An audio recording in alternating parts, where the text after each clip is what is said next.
So who is behind these anti-climate change lies out there? Michael Mann drops by. It's fascinating. Check it out. Leave your comments, ding the bell, share it with your friends, and subscribe to our channel. It's always an honor and a pleasure to have one of the world's greatest climate scientists on this program, Dr. Michael Mann, the distinguished professor of meteorology, the director of the Earth System Science Center from Penn State University, member of the National Academy of Sciences, author of numerous books, The Madhouse Effect, How Climate Change Denial is Threatening Our Planet, Destroying Our Politics and Driving Us Crazy, recipient of the Tyler Prize, and he has a new book out. It's called The New Climate War. And this is breathtaking stuff. Dr. Mann, welcome back to the program. What stimulated you to write this book? Well, thanks, Tom. It's always a pleasure to be with you, my friend. And, you know, the new climate war, what this is about is the challenges that we currently face. We're so close to achieving the action that we have sought for so long on climate. We can feel it, we can taste it, especially with this new administration that is making climate action part of their first 100 days agenda. Within the first day of the Biden administration, we saw two very important climate actions: rejoining the Paris Accord and blocking the Keystone XL pipeline. So we're so close.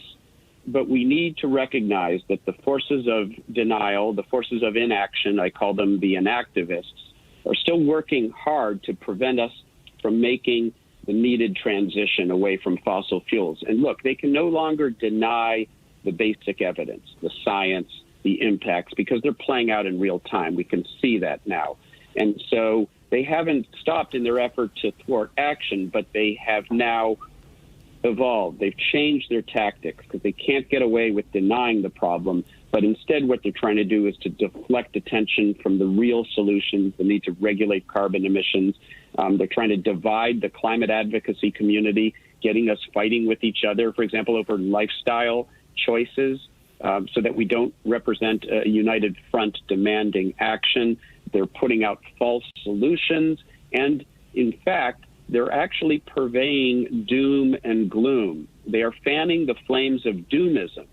Many, climate advocates of good intentions and goodwill have sort of fallen into despair, and they think it's too late to do anything about the problem. That's not true, but if you believe it's too late to do anything, that can lead you down the same path of inaction as outright denial. And so we have to be aware of the fact that the inactivists are sort of fanning the flames of doomism as well, to lead us to despair, because they don't care about the path that you take to inaction, to disengagement. They just care about the destination.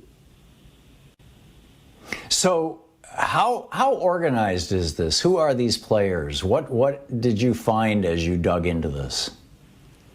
So we know, a lot of the usual suspects: fossil fuel groups, dark money organizations, the Koch brothers, lobbyists, fossil fuel lobbyists. They're out there using every means at their disposal to sort of distort our public discourse over climate change and to fan the flames once again of these various tactics. But we also have to be aware that there are state actors involved as well. And Russia has played, an unfortunately very prominent role in trying to disrupt efforts in other countries aimed at climate action. They've interfered with American politics. They've interfered with Canadian politics, with Australian politics.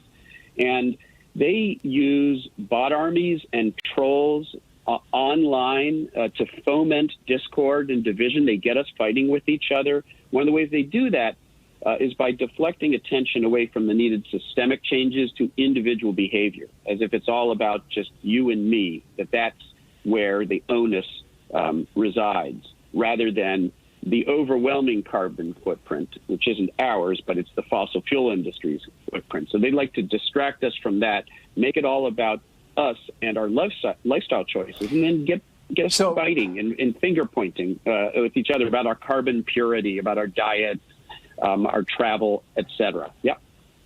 Right. So for example, it's been a few months, but I tweeted, some story about climate change that was calling for a carbon tax, and a number. I was surprised by how many. And I went back and looked, and many of them were. This was on Twitter. A number of these accounts had 5 followers. I mean, but I think they were bot accounts. They kept, over and over and over again, they were saying, well, what kind of car do you drive? And how many square feet in your house? And, how come you're always on airplanes, Hartmann? And, it's like, how do you even respond to that?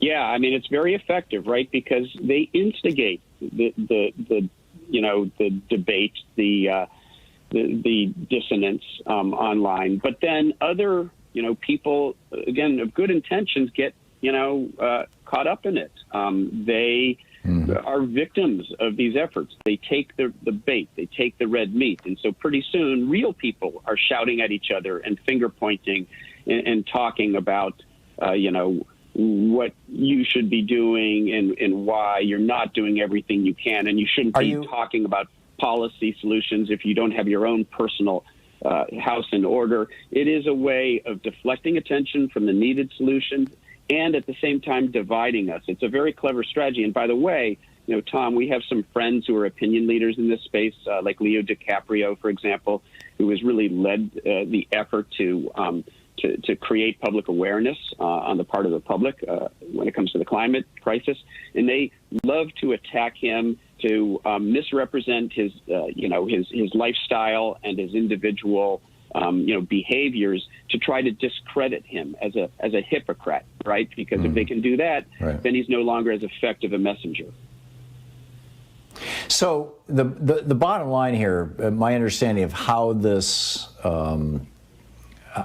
works, in a macro sense, is that you and I can, buy electric cars and refuse to get on airplanes and keep our houses at 55 degrees and wear 5 sweaters all we want, but it's not going to save the world. What we need is action at the level of government. And what these people are trying to do is either focus us on individual actions and say this is the only thing that you should be thinking about, or even worse, saying the people who are telling you that government action is necessary are hypocrites because they're flying on jet airplanes or even private planes, for God's sake, when that's not the problem. The problem is that we don't have a carbon tax. Do I have that right? Yeah, absolutely. It's a threefer, as you've just pointed out. They accomplish 3 things at the same time. They deflect attention away from the needed policies, systemic solutions to individual behavior.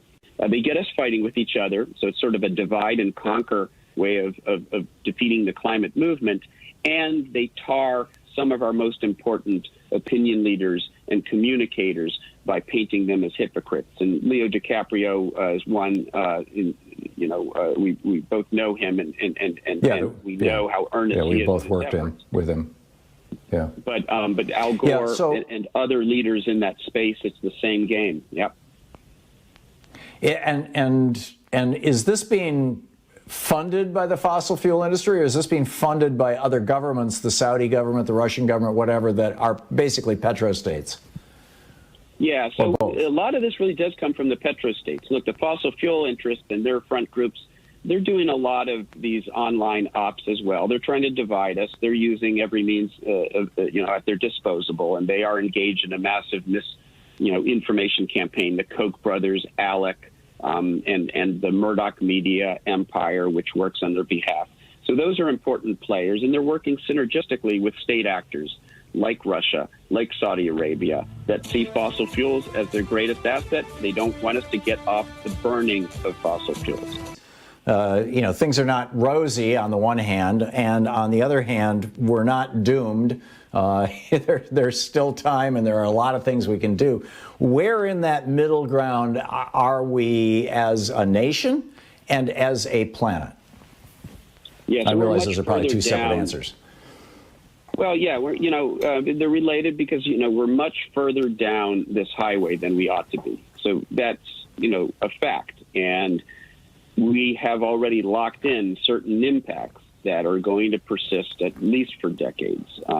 So much of the increased vulnerability that we have now to the effects of sea level rise, to unprecedented extreme weather events, the unprecedented floods and heat waves and wildfires and droughts and superstorms we've seen in recent years.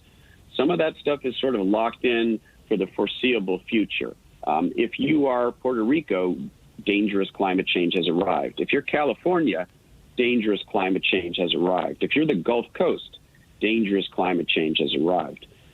The low-lying island nations of the world, and so on. We're already subject to some very damaging, very dangerous climate change. And so the key thing to recognize here is that we can prevent it from getting worse while keeping those changes within sort of our adaptive capacity. If we can prevent further warming and further worsening of many of these impacts, it will still be within our capacity to adapt and the capacity of other living things. But if we go too far down this highway, we start to contend with truly devastating, catastrophic, irreversible changes in our climate. So there is great urgency. There's no question about that. But as I point out in the book, and I point out in every interview that I do, there is great agency. There is still time to make sure we don't worsen the problem. And that's where there's a little bit of good news in the science of the past decade or so,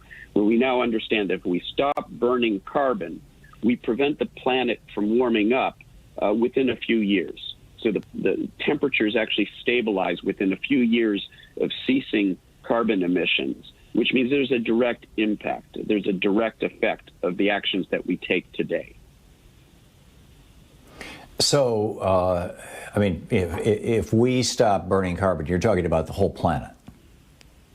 Yeah, so we used to think, Tom, that that the warming would persist for decades into the future, even if we stopped burning carbon. And that's because of what we understood. The oceans continue to warm up in response to the carbon pollution that's already in the atmosphere. And the oceans have what we call thermal inertia. They're sluggish. So they do that for decades to come. And that's true. We call that committed warming. And that would take us towards warmer temperatures. But offsetting that is something else. If we stop burning carbon, then the oceans are still pulling carbon out of the atmosphere.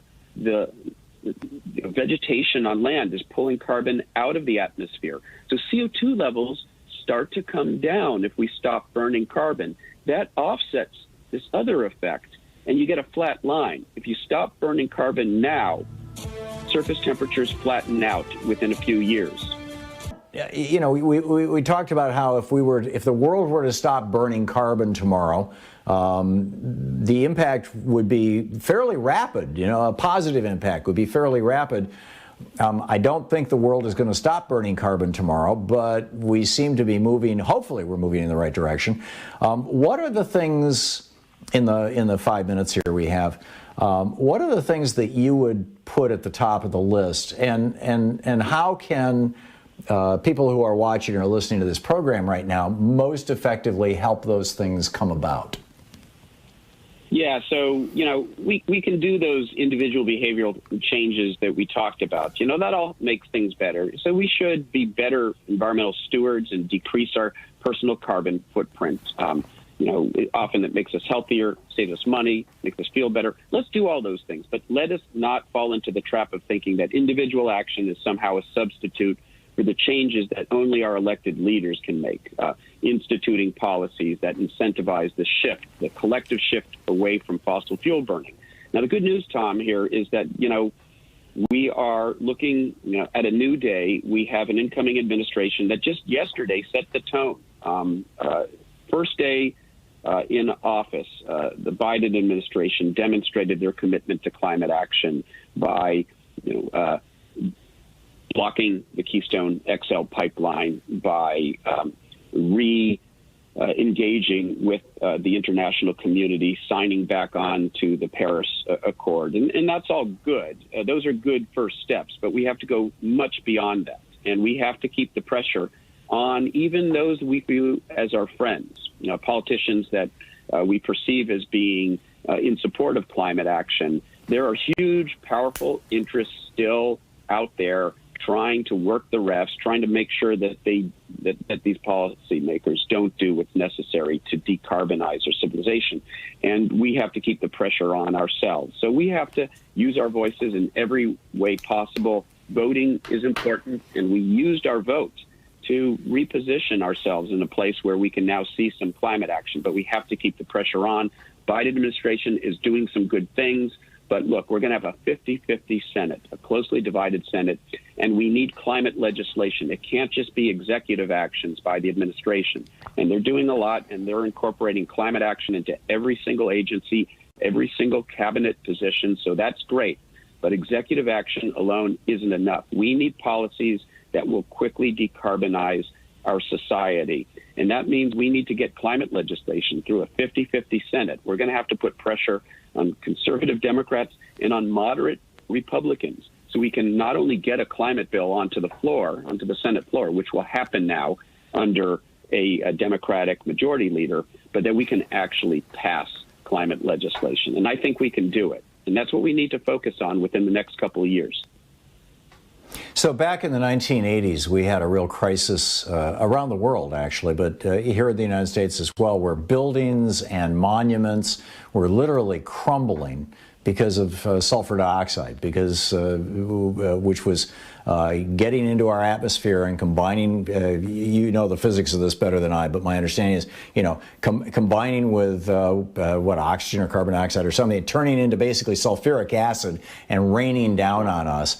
And George Herbert Walker Bush, the Republican president, put into place a cap and trade program where there was essentially a tax on the emissions of sulfur dioxide that companies could trade back and forth, but over time it became more and more and more expensive to emit this stuff, basically a sulfur dioxide tax. Is a carbon tax the number one thing on your list, something like that?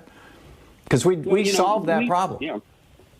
Yeah, and that was actually a cap and trade system. It was implemented by George H.W. Bush's EPA administrator, William K. Riley. He was sort of an environmental hero. He went on to be a climate activist, headed up a climate non-governmental organization after he left the EPA. And so it shows you can even get progress, or at least in the past could, under Republican administrations if you had people of good faith working together. And those market mechanisms, should it be a cap and trade system? Should it be a carbon tax? And if so, how do we implement it so that it's progressive? We don't want frontline communities, those, with the least resources, low-income families and individuals. We don't want them to bear the brunt of this. They're the ones who are actually bearing the brunt of climate change impacts. And it would be a double whammy to make them pay the most for doing something about it. So it has to be done in a just way. And Canada is doing that. Australia had a carbon pricing system, an emissions trading scheme, somewhere between cap and trade and a carbon tax, that actually ended up leading to more income for low-income families and individuals because it was a progressive pricing policy where the revenue was returned preferentially to low-income earners. And we can do something like that here.